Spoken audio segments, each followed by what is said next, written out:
Developments with the coronavirus. As you know, there have been about 14,000 reported cases of the coronavirus worldwide, about 305 reported deaths. Here in New York, we had 12 cases that were investigated. 11 of the 12 turned out to be negative. One person is reported to have the coronavirus here in New York City. Still tested. Still tested. So the one person is still being tested. Yes. So 11 have been negative. The one is still being tested. The federal government declared an emergency health action on Friday evening. That federal emergency health action is being implemented by the State Department of Health and by the Port Authority. The Port Authority runs our airports. This situation fundamentally basically involves JFK Airport. Rick Cotton is the executive director of the Port Authority, and Dr. Howard Zucker is the commissioner for the Department of Health, State Department of Health. They have been working with the CDC and implementing the federal rules and regulations around this situation. And we wanted to give you a brief update. We'll go first to Port Authority head Rick Cotton, who will talk about how we're implementing the federal declaration, and then you'll hear from Commissioner Zucker. Thank you, Governor. As the Governor said, public health emergency was declared by the federal government on Friday. Procedures were outlined for at all airports. We have been working closely with the Federal Centers for Disease Control and with Custom and Border Protection to implement the required procedures. And those procedures are effective as of 5 p.m. today. After that point, nonstop flights from mainland China will only be permitted to land at 7 airports, and John F. Kennedy International is one of those airports. The guidance has also been clarified to be clear that it allows planes that are currently in the air from mainland China to land at any airport. 2 nonstop flights from mainland China were scheduled to land at Kennedy this evening, and both of those flights have actually been canceled. We are in close touch with the airlines to understand what their plans are going forward. Port Authority has worked out and established the staffing necessary to cooperate with federal, state, and local officials to ensure that the screening of passengers and transportation off airport, if necessary, will be in place. Those screening protocols are as follows.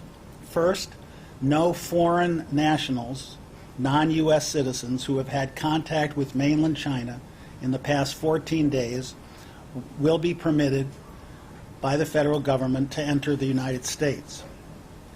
Second, U.S. citizens who have been to Hubei province, which is the center of the virus outbreak, in the last 14 days will be subject to mandatory quarantine. If those U.S. citizens who have been in Hubei province within the last 14 days are symptomatic, those travelers will be immediately transported to Bellevue or to Jamaica hospitals. For U.S. citizens who have been to Hubei province within the last 14 days but are not symptomatic, they will be subject to a mandatory 14-day quarantine, and they will also be transported off airport to the quarantine facility. The transport will be provided by the City of New York, and the Port Authority will be able to provide all necessary support for that transport. The third group, U.S. citizens who have been to mainland China in the last 14 days but are not symptomatic, will be subject to different protocols. As long as they're non-symptomatic, they will be instructed by the Centers for Disease Control on self-monitoring and medical tracking requirements. They will be subject to restrictions on movements outside their homes, and guidelines will be provided to them to remain in touch with local health agencies as to their health status. Those are the screening procedures that have been mandated, and we are fully prepared to institute them in cooperation with our federal and state partners as of 5 p.m. today. Thank you. Thank you very much, Mr. Cotton. Dr. Howard Zucker, who will talk about how the state is implementing the federal actions. And if you could also, Doctor, give us a little perspective on this virus versus other situations that we have ongoing or we've seen before. Thank you, Governor. Thank you. Let me tell you a little bit about what we know. So new viruses do surface on occasion, and this is a new coronavirus. It's never been encountered before, and the process is evolving. The symptoms, as you've heard, are similar to the flu or a bad cold. There's issues of fever, sore throat, runny nose, cough, respiratory symptoms. As the governor mentioned, there's over 14,000 cases internationally and 300 plus that have died. As I mentioned, it is an evolving process. We do have, in the United States now, 8 positive cases. So let me share a little bit about what we're doing. So we are working with the local governments on all aspects of this issue. We have developed a plan, as you have heard from Mr. Cotton, regarding those who are coming in from Hubei province as well as those who are coming in from other parts of China. We have been working with the hospitals, with the health professionals, with our national partners. I've spoken with other states, and we're working with all of the state, county health officials, health officials across the nation on this. We're in constant communication with the CDC, and our lab, the Wadsworth Lab in upstate New York, will soon, once they have the protocols from CDC, be able to do testing right there at the lab. A little bit about what you can do and what the public can do. I think it's important to follow smart practices, to wash your hands, to sneeze into your sleeve, to stay home if you're sick, to also obviously speak with your health professional if you're ill and you're concerned.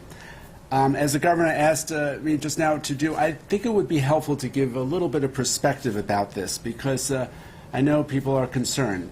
In New York State, since October, when the flu season began, we've had over 70,000 cases of the flu. We've also, unfortunately, had 4 pediatric deaths as well during that time. In the United States, since the flu season began in October, there have been 15 million people with the flu, and we've had over 20,000 people who have died. And if you look globally, during any average flu season, there are usually about 4 million people who will get the flu. So I think it's really important to just keep this in perspective. It is an evolving process. We are on top of it. We will move forward. We are addressing this from all the different fronts that we need to address it in a very coordinated fashion. Thank you. Thank you. Thank you very much, Doctor. So the long and the short of it is the federal government has mandated certain actions. We're implementing those actions. Before the federal government announced anything, we were very diligent. We take situations like this very seriously. We understand the density of New York, the complexity of New York. Whatever happens internationally, it winds up at our doorstep relatively quickly. So we've been through situations like this before. We're very proactive. I don't take anything for granted. Precaution is always the best practice. Preparedness is always the best practice, and that's what we do here in New York. At the same time, we have to keep this in perspective. There is no reason to panic. There's no reason to have an inordinate amount of fear about this situation. There are different viruses that develop on an ongoing basis. Take everyone seriously, but don't have a overly anxious reaction to any one situation. And I think that applies to this situation. Any questions? Where are the quarantine facilities when patients are not taken to Bellevue Hospital or Jamaica Hospital or are not self-quarantined? Where are they taken in the state? Do we know? Well, the city health department has identified several sites close to the airport where non-symptomatic arrivals at John F. Kennedy Airport will be taken. Anyone who is symptomatic will go to one of the 2 hospitals. And can you release the names of these locations? Or? I think the city will be releasing those shortly. That is in the city. The way it works is the federal government puts out a mandate. The state is then responsible for enforcing it. The state works with local governments to come up with the actual specifics of the plan in that locality, facilities in that locality. So if the person is in New York City, then in this case, New York City has identified hotels. They can release the names when they want. If the person is going to a different locality, if the person is in Connecticut, then those governments will be responsible for making the accommodations. And how long would they be quarantined if they have no symptoms?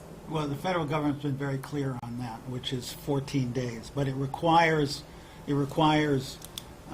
actual contact. They have to have traveled to Hubei province within the last 14 days. So we expect that to be a relatively small number. And there are no cases in New York City, just the one pending testing? Is that Still, we're waiting to hear the results from CDC.